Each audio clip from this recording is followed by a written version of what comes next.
Larry Sims. Hey, good afternoon, and thanks again for being here. We'll get right into this. We have two speakers today, as she mentioned. Howard's a chemical industry manager with E&H. He's responsible for overall business development and growth of the company position related to the chemical industry.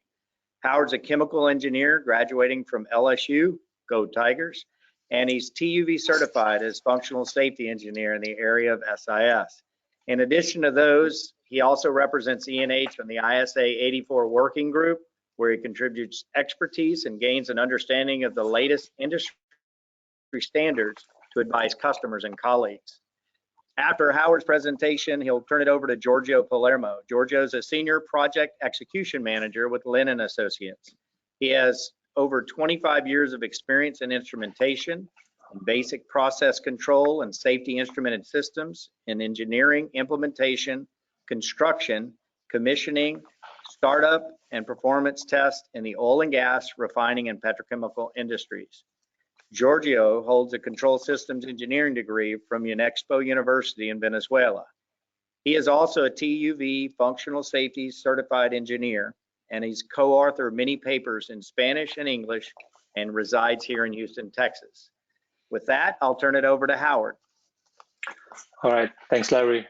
Hey, good afternoon, everyone. My name is Howard Siu. Thanks for joining the webinar, and I hope you stay healthy during this COVID-19 pandemic. So, Giorgio, do you want to say hi to the audience here? Hello, everybody. Thank you for joining us. This is going to be a great presentation today. All right, so I'm going to start. So, how do you reach functional safety? Is that you just buy the good equipment from the good manufacturer with all the paperwork? Is that represent a good is that you reach a functional safety? So the answer to you is not. You are not doing that. So what I want to talk about here is the most critical part, which is a safety life cycle, which is being utilized by the user to design the safety instrumentation system. And there are various other standards across the globe, such as the IEC 61511 or the ISA 84 is being used in the US commonly. So as a manufacturer, we design the instrumentation based on the IEC 61508 with the fully compliant. That will help to provide some required information such as all the functional safety manual and the necessary information during the design. So what is functional safety? So it's a safety instrumentation system that is 100% functional safe if all the random failure, common cause, and the systematic failure that do not lead to the malfunction of the safety system, and then really lead to the injury or death of the human, spill to the environment, and the loss of the equipment or production. And my question to the audience here is, do you believe or do you think 100% functional safe exists? So the answer is no, it does not exist. So I'm going to explain to you why in the next few slides, why it does not exist. So now I want to have a focus to talk about the random and the systematic failure.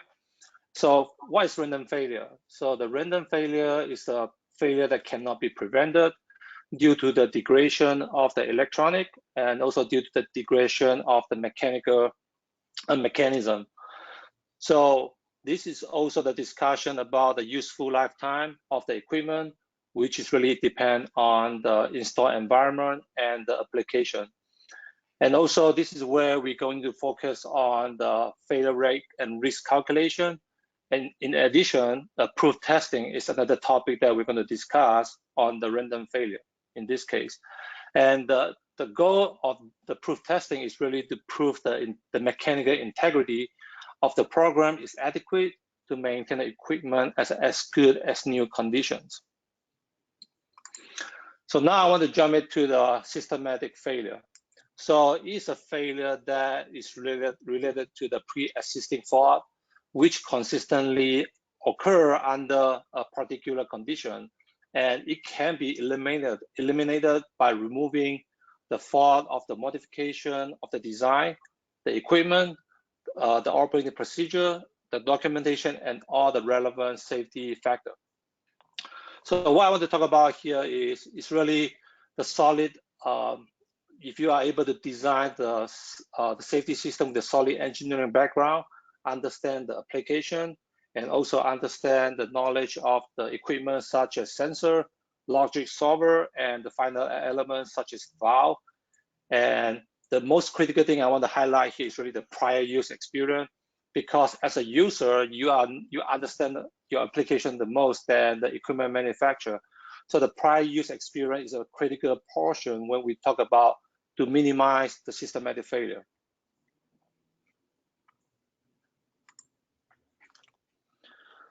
So something to think about, 90% of the accident has no technical background, and 65% of the failure already exists when the plant put into the operation. So if you're looking into the history of all the incident, the industrial incidents, you can tell that most of the incidents, they are related to the systematic failure. And there are later that is related to the random failure, which has been the focus during the SIS design. So this is why we want to focus, this is why today we want to focus so much to talk about the systematic failure during the SIS design. So if you look at the pie right here, about 44% of the failure that is really derived from the safety requirement specification, the SRS. So I'll give you one example right here is it could be lack of the documentation from the equipment manufacturer to provide you the adequate proof test procedure that can lead to the fault in design. So then if you jump to the next one, during design and engineering, so that could be the wrong selection of the equipment, could be the wrong selection of the material. So that could be also lead to the potential systematic failure during the design. So now I want to turn over to Giorgio and let him to show you how can the systematic failure be minimized on the SIS application. Hey, Giorgio, I'll turn over this to you. Thank you, Howard. Well, I have a couple slides here where we can elaborate a little bit on systematic failure. So like Howard said, systematic failures are related to design and implementation error. They are not related to hardware faults. So some examples of systematic failures are shown here. Risk assessment and design errors, specification, software errors, human interaction, how the operator interact with the SIS, hardware design and implementation errors, installation and commissioning, and how the change has been managed. ISA TR 8402 has some assumptions there, and they have some interesting statements there. So where systematic failure rates are extremely difficult to estimate. And no matter what, how many transmitters you have, 2, 3, 2 out of 3 voting, if you have a poor software design, your probability of having the systematic failures will increase. Now, there are some recommendation steps, and here are listed. So I'm gonna elaborate on those. They are effective design, independent review, and thoroughly testing process. That, along with a good engineering practice, we can minimize those systematic failures. So what are effective design? Effective design are no more than your approved engineering practices. Your approved engineering practices that ensure that your SIS is designed, developed, maintained, tested, operated in a safety manner, and then you can demonstrate compliance against ISA 84 and RAGAGET. So that approved engineering practices should have a functional safety plan. Functional safety plan that is a unique document that explains all the activities throughout the SIS life cycle. Who starts first, what activity needs to start first, what goes next, develop the objectives, what are my inputs, what are the deliverable documents, and also the responsibilities. but details the responsibility of the person that is accountable for, the person that needs to be informed, the person that needs to interact, vendor responsibilities, and also details when there is a handoff or handed over of the responsibility from EPC to programming or to vendor or to end user. It also have to detail the level of competency, and it details the level of skills, experience, and knowledge of this person, of this group, to work on these tasks, as well as the functional safety assessment that is no more than a quality control measure that ensure that consistency with the practices and with the expectations are in place. So I'm going to show you a few examples of a functional safety plan. So here's one where we have the phases on the left-hand side, and then the specific objectives, inputs that I'm going to use, the deliverables, and the responsibilities. And also we can include what are the steps that we should do when we do the verifications. So these plans should be prepared through the SIS Lifecycle. Here are some examples for the assessment, for the phase 1, for phase 2, when it's after the design and engineering. I'm going to show you the other one.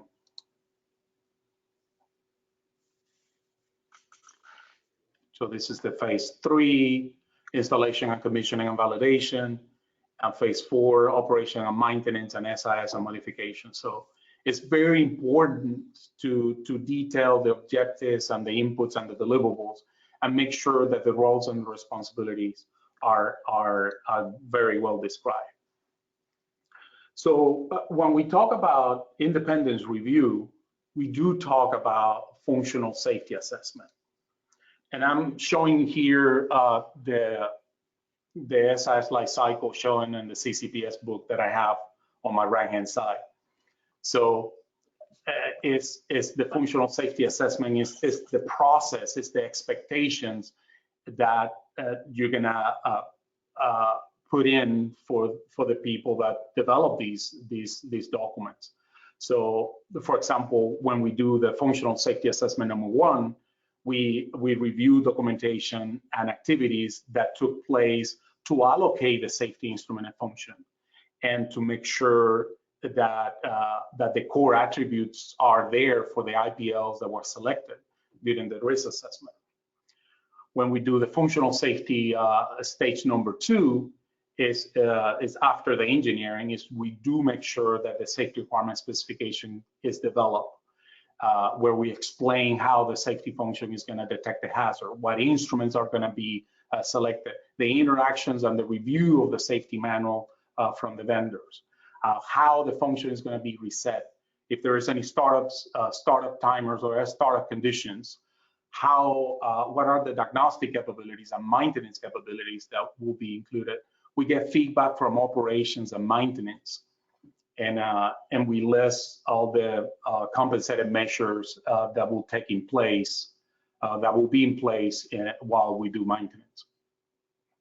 Now, functional safety assessment number 3 is the only one per the standard that requires to be in an independent safety functional assessment.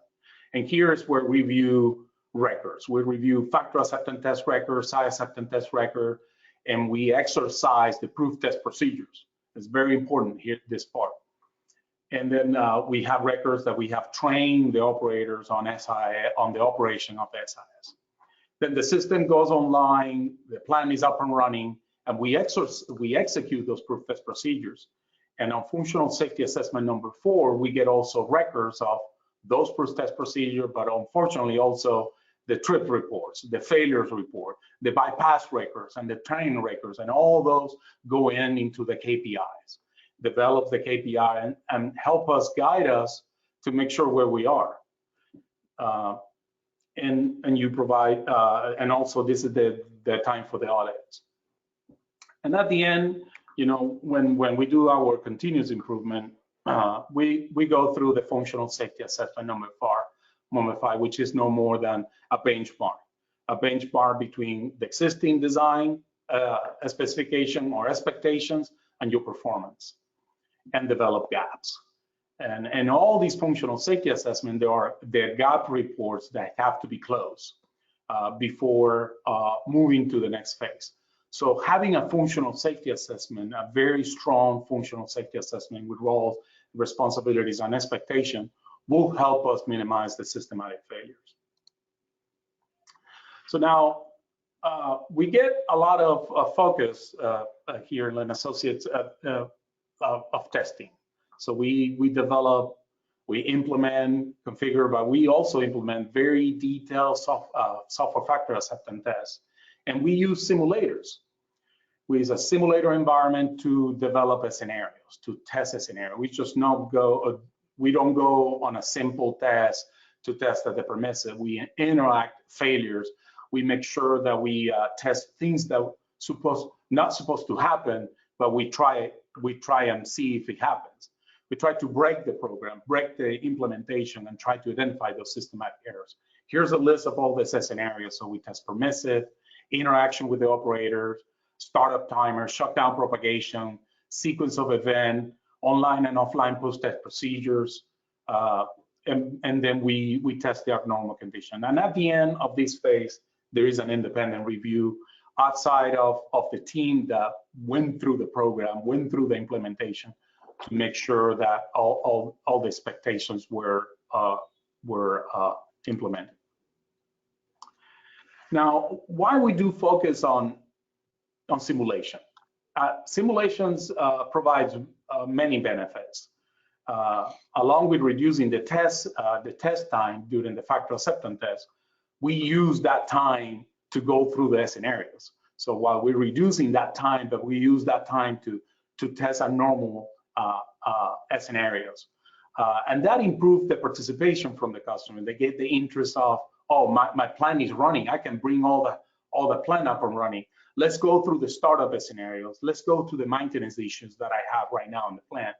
Let's go through the abnormal conditions and see how the logic responds, see how the graphic is configured, and if the operator have the proper feedback from those SIS graphics. But on top, the simulation application provides a platform for operator training. For operator training on SIS operation, a platform where it can be used during management of change. If I have later, when the system is up and running, a modification is required, I can use that system to test that modification doesn't impact any other part of the SIS logic solver. It provides an offline evaluation when we get trips and incidents. I have a system there that I can regenerate that scenario and see what can be the potential problem, and can be used for revalidation of the SIS lifecycle. And if you have a simulation environment, you can potentially test complex units and retrieve real-time performance. So here's a graphic where you have the simulation environment on your left, manipulating the inputs of the logic solver. The logic solver response is connected to the DCS, and the operators see all that interaction. So the logic solver responds on that manipulation of the model, and with that we can fulfill the requirement and identify many systematic errors. And also this system provides a platform for operator training and MOC. So as a summary, if we can minimize a systematic error by having a strong approved practices for design and implementation that includes all these items: functional safety plan, roles and responsibility, define competencies, perform functional safety assessment, use simulators to go through the abnormal conditions, have your records of your factor acceptance test, site acceptance test, and proof test procedures, operator training. But at the end, do a benchmark of your practices against good engineering practices and also SIS performance against the SIS design. I'm going to show you a couple examples of these documents. You know, I'm showing here a cause and effect. I know everybody has a cause and effect, but if you have a consistent way of having a cause and effect where you group all your safety functions based on interlock and you provide expectations, that will lead to a more cleaner way of presenting the information. And most likely, you'll have everything that is required for the programmer to develop his program. Another example that I have here is, you know, safety requirement specification, where you detail all the diagnostic capabilities, maintenance capabilities, the maintenance bypass philosophy, the startup bypass philosophy, the reset and the manual shutdown, as well as the SIL calculations. When you have complex piece of equipment, let's say heaters or compressor, and you have interaction from a local operator and a DCS operator, it's better to have a startup sequence document that defines all that interaction and also provide the input for what we call software requirement specification. Everything is being very well defined. All the pieces on startup mode and operator modes are defined. The input from both operator, local, and DCS are defined there. I'm going to show you a couple more examples. Then on the left-hand side, there are trip reports. On the right-hand side, there are proof test procedures. Also, you know, key performance indicator taken from the TR-8404, you know, a typical document that is available for everybody. And then on the right-hand side is a verification sheet on transmitters where you can document the ASFAN and AFLEX conditions, as well as all the things that you have to test during the proof test procedures. So now I'm going to turn it to Howard. Right, thank you, Giorgio, to go through all the possible ways to minimize the systematic failure during the design. So I now would like to switch the gear a little bit toward on the sensor and how the modern smart instrument can help to minimize the systematic failure during the design and throughout the commissioning and the maintenance. And then at the end, it's really how can we reduce the risk. So here are a few pictures to show you the systematic failure influence to the sensor. For example, on the left top corner, so here is the free space radar with the build-up on the horn, the antenna. And on the right bottom corner, here is the level switch to show you the corrosion. And then the top right corner to show you the picture of the flow meter with the build-up internally. So what I want to talk about here is those instruments, they are even though they are still function, they may not longer offer you the safety function that you try to do for your safety loop.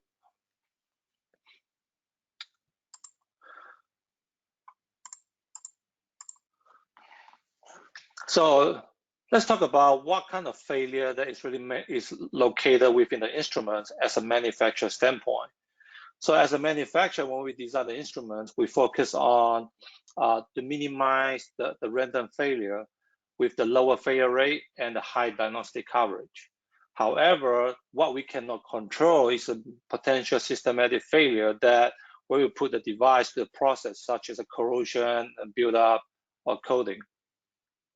So you can see right here, the failure rate is pretty high. It's focused on the electronic portion. But what happens is when we put the same device into the actual process.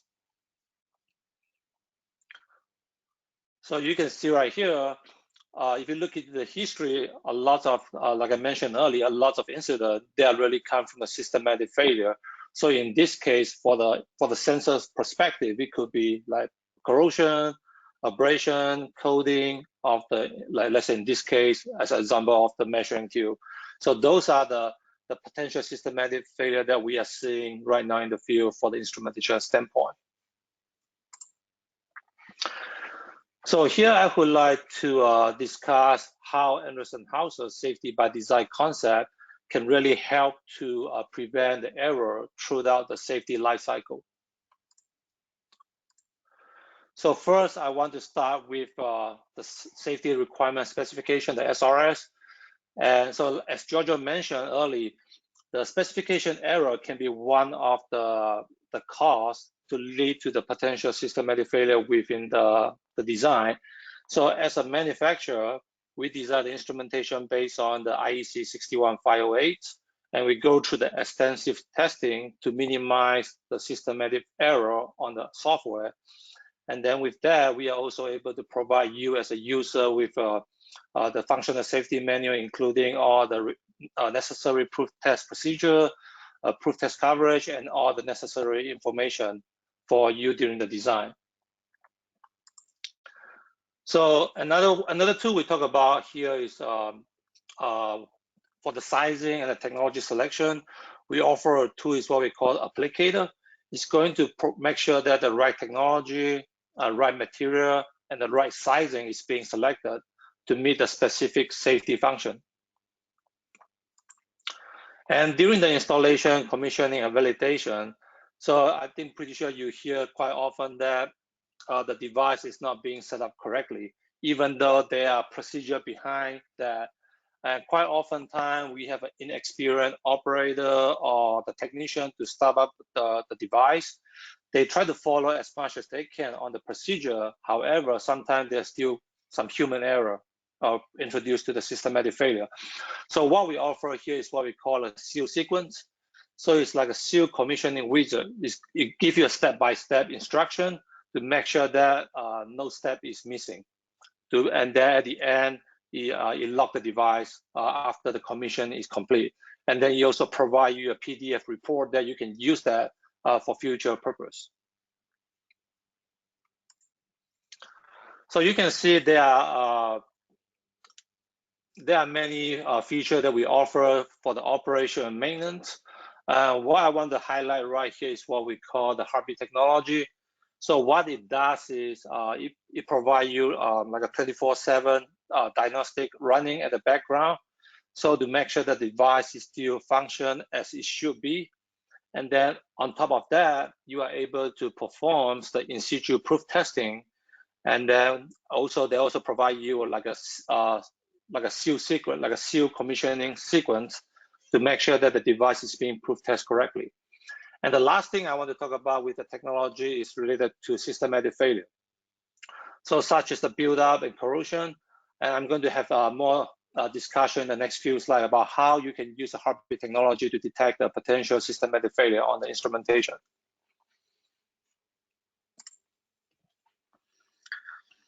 So the last one is the modification. So quite often time we have experienced that the device is being modified in the field at the midnight by somebody or by nobody. So the purpose of that is we offer 2 layers of the lock. One is the hardware lock, which is pretty common. It could be a jumper or could be a deep switch. And the second layer of the protection is a software lock. So you are able to lock the device with a password, so nobody is able to change the setting without having the correct password. So next, I want to jump to the heartbeat technology that I just mentioned. So first, I want to start with the diagnostic. So what it does is it runs permanently at the background 24/7. Like I say, so you check the device from the sensor all the way to the output to make sure that it still falls within the manufacturer tolerance. So in this case, we call it like a reactive maintenance. So the second is the verification. So this is where you can run the seal verification. And with that, you are able to proof test the device. And at the end, it gives you a piece of report to say you are pass or fail the verification. And the last part is the monitoring. So this is where we focus on predictive maintenance. In that case, is to catch the potential systematic failure, because you don't want to wait until the flow meter, let's say, for example, you don't want to wait until the flow meter plug up, then you are going to have a more issue down the road. So here is the details of the verification that I just mentioned. So one of the most common systematic failure introduction is remove the device. So let's say, for example, a flow meter. So traditionally, the flow meter is being proof testing annually by removing the flow meter. ship it to the calibration shop, they calibrate and ship it back, they reinstall the device. So quite often time they introduce potential systematic failure, such as the damage on the wiring, the damage on the flow meter during the shipment, and then the incorrect setup on the setting. So those is what we try to minimize. So this is where the heartbeat verification can come in, that you are able to perform the in situ proof test without removing the device.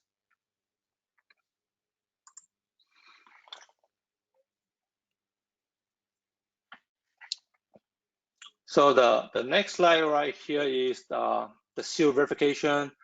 So this is the guided step-by-step proof testing to make sure that the technician or the operator, whoever performed the proof testing, is follow the sequence to make sure that every step is followed.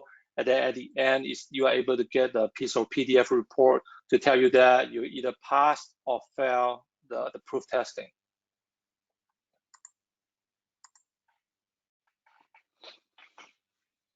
So the last one I want to talk about here is the heartbeat monitoring. So this is where you are able to detect the potential corrosion or buildup or cavitation or bubble in the process. So what it does is what we call the heartbeat sensor integrity, the HBSI parameter.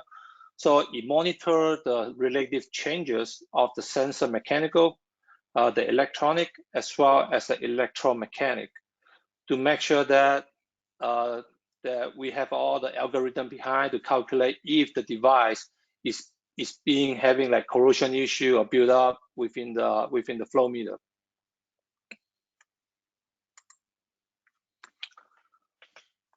So this is the last thing I want to talk about here. So this is a use case we have by using the heartbeat technology. So this is a joint solution between Anderson Hauser and the HEMA logic solver to provide the automated proof testing to the user. So in this case, what it does is the proof testing is automated by the HEMA logic solver using the hard command with a functional block. So you send a functional block command to the device where to unlock the device and then run the verification. And then in the meantime, it extracts the HBSI parameter out. And then at the end, you also, at the end of all the sequence, you safe lock the device again, so nobody can change it. So the point I want to make here is all the procedure and the sequence is being done by the logics. So there's no human interference with all the procedure. And then on top of that, the data can go through the firewall. You can access the data on your AMS, and then you also can send the data to your PIMS to collect those trending of your, let's say, HBSI in this case, to find out if you are having build up a corrosion issue on the flow meter. So this is a solution we are doing today. And one last thing I want to highlight is about the security. So the whole solution right here is also follow the IEC 62443/ISA 989. So which means that nobody can make any changes from the AMS standpoint. And then of course, there's always a risk that you have an operator to go out there to change the setting on the instrument. If that's the case, the system is able to detect the potential changes in the field device. So that's all I have today. So I'm going to turn this over to Larry and Nikki if there's any question from the audience. So before we go to Nikki, just some people were asking, you show a lot around flow, but you also showed level. We have point level switches, all of those that tie into this heartbeat, even to pressure transmitters. A lot of people think, well, Coriolis meters are really smart. What about some of the simpler devices like a pressure transmitter? And I'm doing a 2 out of 3. We're asking you to push all of your manufacturers, whoever you choose for your field instruments, push your manufacturers to provide more information.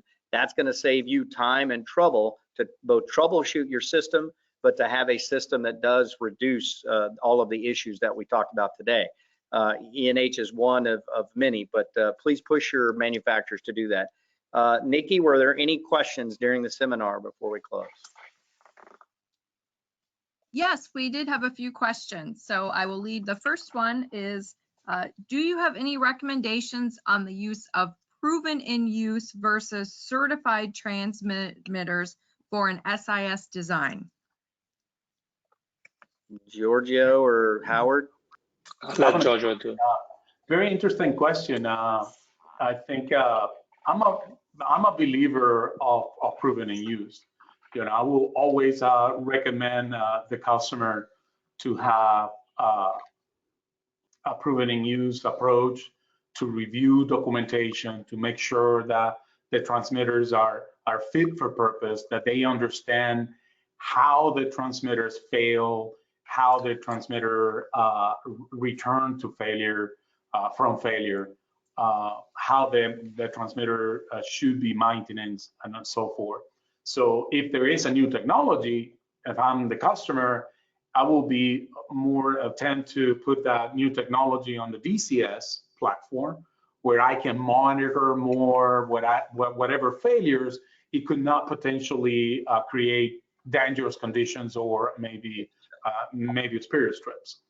So with that, I will.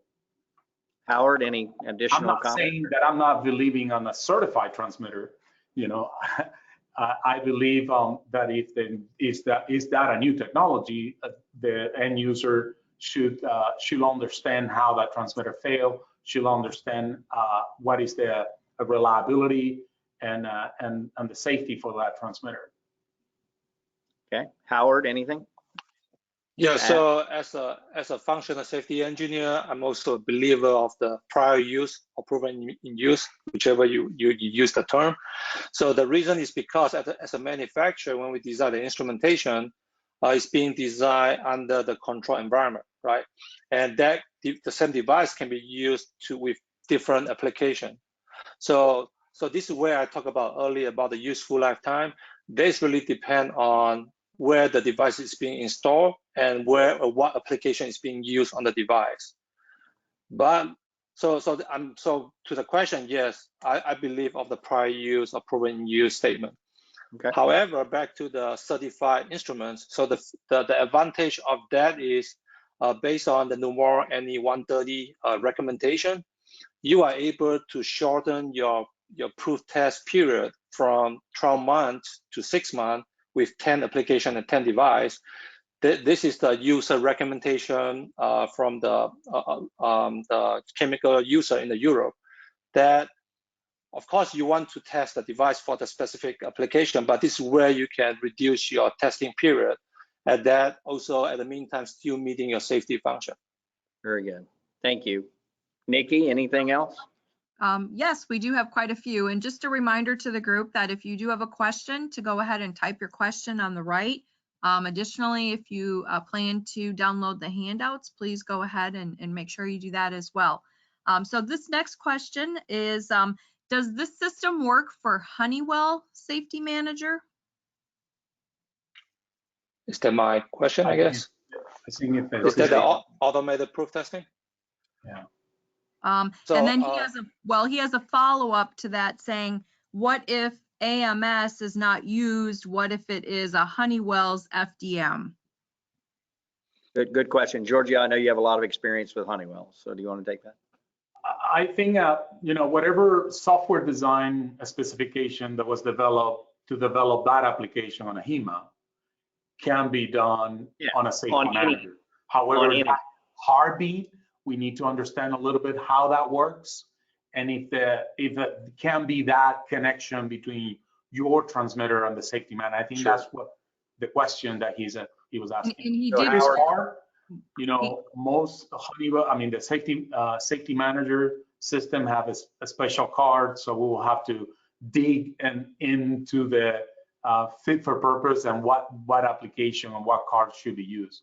But the most important part is the software requirement specification, how this system could be implemented on another logic solver. And he did clarify, yes, it's for automated proof testing. Yeah. Yeah, so maybe to answer the question, so yes, you can use any asset management software behind the firewall to extract the data you want from the logic solver. So it's a one-way street. So you are only able to read, but you cannot write anything to the logic solver. So my only additional to that is they do have, E&H has an integration office. They have one here in the US and one in Switzerland.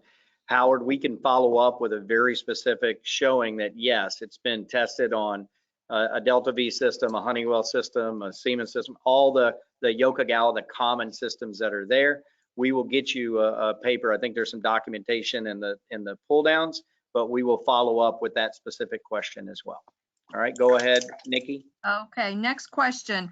How can customers better justify to their managers the use of simulator systems to be used during an FAT? Oh, I will create a case. I will create a case to make sure that the simulation is not only viewed as a tool to test.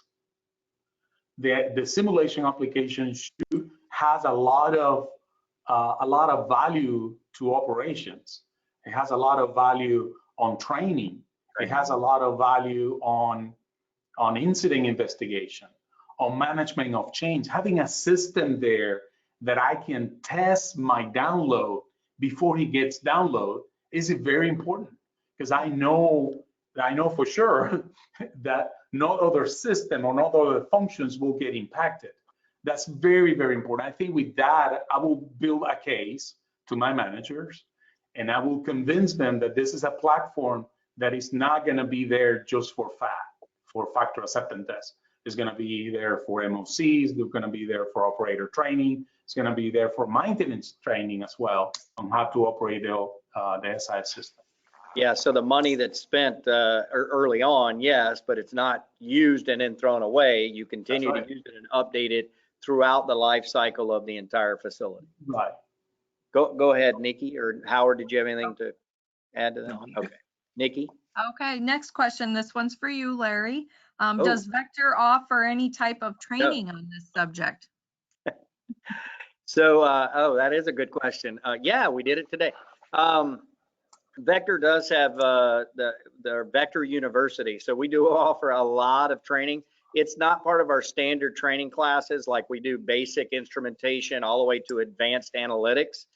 We do fire and gas detection modeling. I mean, there's a lot of things that I know we got a lot of safety people on the phone. So yes, we offer standard training on, fire and safety design and SIS systems and things like that. There is not one specifically around this topic, but if there is enough interest, it wouldn't be in our normal curriculum. So it's a very fair question, but we can always pull not just people like Giorgio and Howard together, but actually bring in a true end user, and we could put together some class that we might offer a couple of times a year. Vector University is only a couple of years old, and every year we've added new classes because of the need from our customers. So the answer is currently no, but I know both Giorgio and Howard have consistently gone out and done training and presentations on how you would design your system. And I hope that answered your question, whoever that was. Okay, great. So in the interest of time here, we have one last question. And it is, can you share some examples of systematic errors found when using simulators during a logic test? Ooh. Oh. Yeah, that's a good one. Many. I mean, during FAT, we have found, wrong sequence, mainly software requirement specification, where we have, for example, ARM and disarm not properly spell out or not properly defined for the safety instrument functions. Operation modes where some safety functions have to be in place and some others don't. I mean, that is some of the errors. Limitations on systems, for example, timers limitation, settings, that if they're not very well spelled out on the software requirement specification, can potentially create those spirit strips if the value increases above a number or below a number. So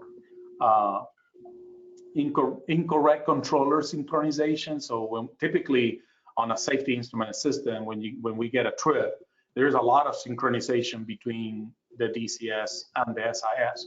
So we found a lot of that is not being either spelled out on the software requirement specification or any DCS documentation. Incorrect first out groups is other.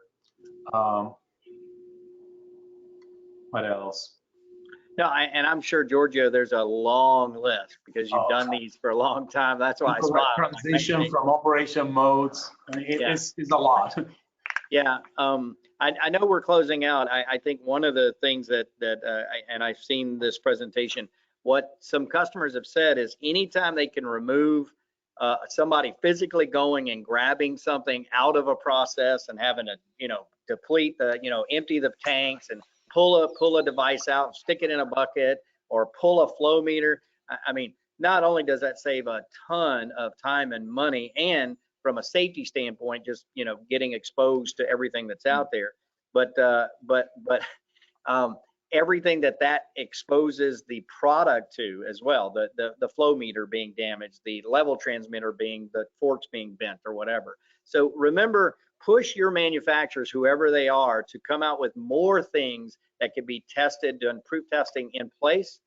As we do that, I think this whole industry will grab more to it and do it more often in other systems that they maybe didn't deem them as being, hey, it's got to be at this level. But if we make it easier and simpler for them to do it, they're going to implement it in more and more applications around their plant. So we'll close out. Giorgio, any last comments to the people on our webinar? Oh, thank you for attending the webinar. I know your time is valuable. Please stay safe. And if you have any questions or comments or need more information, our contact here are there in the slide. Anything that we can help you, let us know. Fantastic. Howard? So Sam, so thank you for joining the webinar. Thank you for your very time to join this. And our contact is over there. If you have any question, feel free to reach out to us. All right, Giorgio and Howard, we thank you. We would normally give you a nice little gift for presenting for us today, but since you're not here, I don't have to buy a gift. Thank all of you for being here today. We invite you to future webinars, and hopefully you found it informative today. And if you have any other questions, please let us know. Have a good day. Thank you, Larry. Thank you. Okay.